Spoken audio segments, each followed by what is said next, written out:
What's going on, guys? My name is Omega and welcome back to another Apex Legends video. So today we have some big information to go over. One of the biggest topics I want to talk to you guys about is EA actually filing a patent for a brand new battle pass system for one or either all of their games. I'm actually going to explain what this is going to mean and show you guys a visual of what I'm pretty sure it's going to look like. But to start this video off, we do have a new update from Respawn on Twitter saying we've just released a Play Apex update that does two things. Treasure packs are now obtainable in arenas, and Thermal Station is replacing artillery in the arena's map rotation. And it said we'll update the rotation again in 2 weeks. So this was definitely a good update. I know people were complaining that treasure packs not being obtainable in arenas was kind of weird, considering that most people are either playing arenas or either battle royale. But me personally, I haven't been able to get a treasure pack this entire season because I just haven't really been playing battle royale. So I'm definitely very happy with this update. And while we're on the topic of arenas, it looks like the developers are going to be reworking the economy in arenas. This coming from Respawn J Beebs, one of the live balance designers at Respawn. He says, it's been a couple weeks now. What do you all think about the arena's economy? Some guns and their upgrades too cheap or expensive? What about certain ults purchasable every round versus limited? And he said him and another developer got some ideas but are always looking to get more feedback. Now, for me personally, I think one thing that definitely needs to be changed is the golden backpack. It's really cheap. You can basically get it every single round, and if you're playing either Lifeline or Mirage or anyone else who's just good at reviving teammates, it is so overpowered. So I would love the backpack to be changed. Maybe make it a little bit more expensive, or maybe make it so that it only works after one revive. And in terms of responses, we got C9 PvPX who said Bloodhound ult is way too cheap for the power it offers in arenas, and you shouldn't be able to buy it every other round. We also have people saying that the Spitfire is too cheap, the fact that it's cheaper than the R301, and is obviously a much more powerful and easier to control weapon. And then obviously one of the biggest ones being that the fact that the L-Star is so good in arenas, and it's also like one of the cheapest LMGs that you can get. So let me know down in the comments below, what do you guys think is going to be changed about the economy in arenas? I'm sure we're going to learn more during the AMA that is actually happening in a couple of hours after this video goes live. Another big issue in arenas that I'm sure many of you guys have experienced is the fact that so many people will leave the game for whatever random reason. And usually after one person leaves, the other two teammates will eventually follow. But this one guy on Reddit named Sergio VZQZ had a really good concept that I think would definitely work for arenas. Again, link to his post will be down in the description. But his idea is basically when a teammate leaves in arenas, their crafting materials should be split among the remaining two players. So he gave an example for the first round saying everyone starts off with 550 base materials, and then let's say one person leaves. You got a Wraith who pushed up too far, he got wrecked, and he just decided to rage quit the game. Afterwards, that player's materials would be split among the remaining two players. Then let's say your second teammate leaves. He just does the same thing, decides that it's not worth even playing, and he also leaves as well. Afterwards, you will get all of your teammates' remaining crafting materials, which will basically give you at least some kind of advantage when you're going 1v3. You'll probably be able to get 2 purple weapons, you'll be able to get your abilities, maybe some healing items with that, and hopefully this would prevent people from leaving as much as they do in arenas. Let me know what you guys think about this concept. I think this would work perfectly. I assume something is going to be talked about like this when we do have the Reddit AMA that is happening this evening. Now, next up, we have some news coming from EA. Apparently, EA filed a patent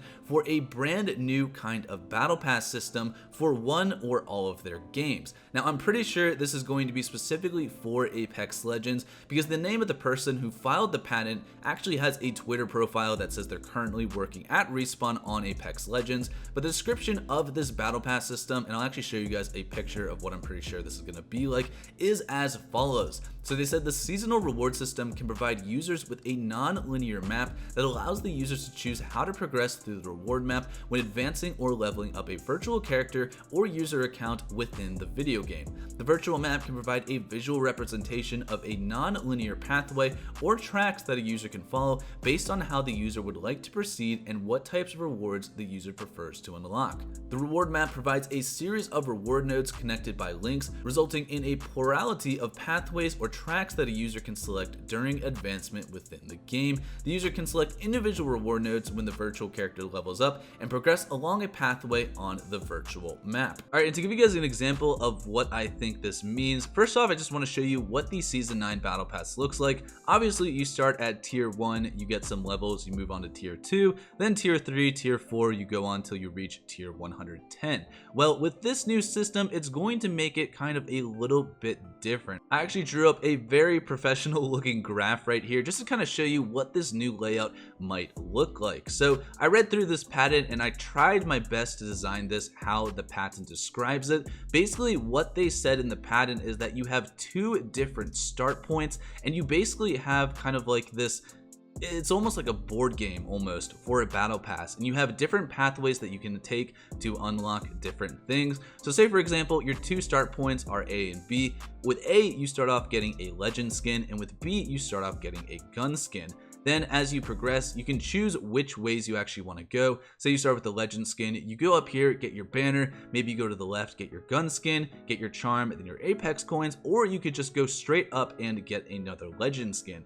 This is, I'm pretty sure, what they mean by this kind of layout. Now, what this is going to do is basically let you decide what items you actually want to unlock within the battle pass. I'm not sure if it's going to be like you have to pick and choose, you know, say if you go up here and you get this legend skin, will you still be able to unlock these gun skins and this weapon charm, or is this just going to be made completely unavailable? It's going to give you a lot more choice in terms of what you actually want to unlock, and I assume there's going to be much more things to unlock if they have this brand new layout.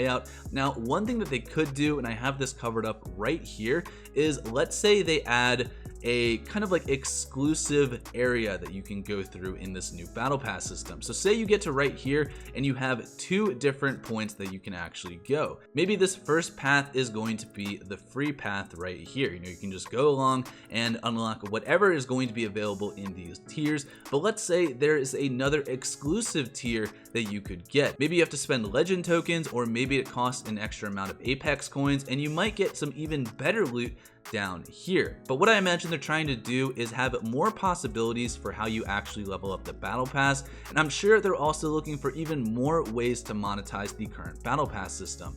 Spending $10 on one battle pass for the entire season might not be enough for them, and I imagine this new battle pass layout is going to add extra ways to spend more money, but you might also get even better stuff from the battle pass. Now again, this is just a patent that hasn't even been approved yet. It might not even be for Apex Legends, even though the evidence does suggest that it is for Apex. However, I do imagine this is probably going to be a good change, despite the fact that they might add, you know, these exclusive pathways that you do have to spend a little bit extra more money on. I do think the battle pass is going to get a lot better if they do implement this new system. Let me know down in the comments below what you guys do think of this new battle pass layout if it ever does come to Apex. Now, to end this video, I do want to mention some interesting news regarding the new ALGS skins that are currently in the store. So basically, these bundles, if purchased, are actually going to contribute to the total ALGS championship prize pool. So EA actually made an announcement a couple weeks ago saying for the ALGS championship, the total prize pool will be $1 million. But for the next 2 weeks, we can actually increase that prize pool depending on how many of these bundles are actually bought. So for each individual bundle that is bought, EA is going to add $5 to the total prize pool, and for each Animal Kingdom bundle purchase, they're going to add an extra $20 up to a cap of $2 million total dollars. Basically, that means if the community reaches that goal of the extra $2 million, the total prize pool for the ALGS is going to be $3 million.